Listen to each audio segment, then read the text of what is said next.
warahmatullahi wabarakatuh. Akkam jirtu hordoftoota toora chaanaalii YouTube GS2 hundumtu keessanuu akkam nageenyi koo hunduma keessaniif iddoo isin jirtanitti isiniif haa ta'u jecha har'a wanti tokko isin qara dhufeera. Innis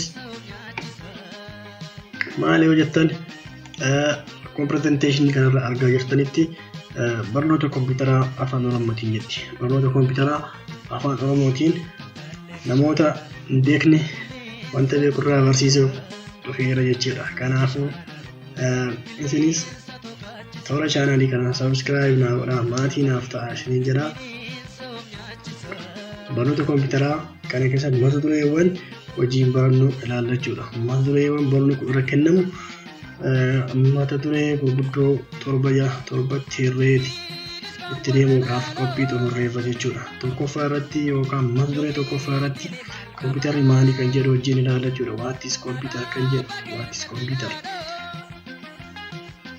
Mata duree lammaffaa irratti immoo bu'aan kompiitaraa maali yookaan faayidaan kompiitaraa maali kan jedhu function of computers kan jedhu wajjin ilaallaa jechuudha. Mata duree sadaffaa irratti immoo dhaloota kompiitaraa,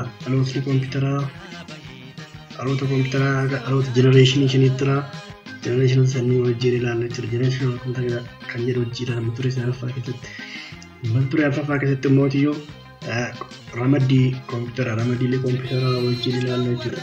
Kompiitarri ramaddiilee gurguddoo afur jala qoodama. Isaanis maal akka ta'e mata duree kana keessa wajjin ilaallaa jechuudha. Mata duree shanaffaa keessatti immoo amaloota kompiitaraa wajjin kompiitarri amala akkamii qabaa kan jedhu wajjin ilaallaa jechuudha.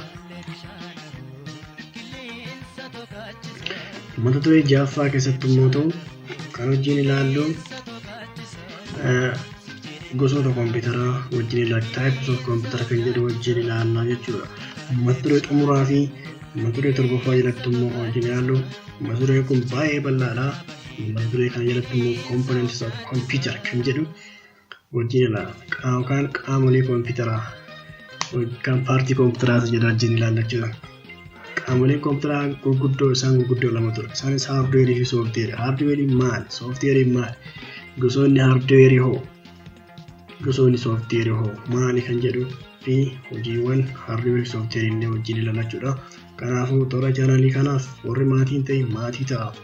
Warri maatii ta'an immoo baay'ee galatoomaa isiniin jedha. Akkasumas warri maatii taatanii jirtan warra maatiin ta'an affeeraa barnoonni kun akka isaan hin darre akka isaan bira ga'u godhaa isiniin jedha.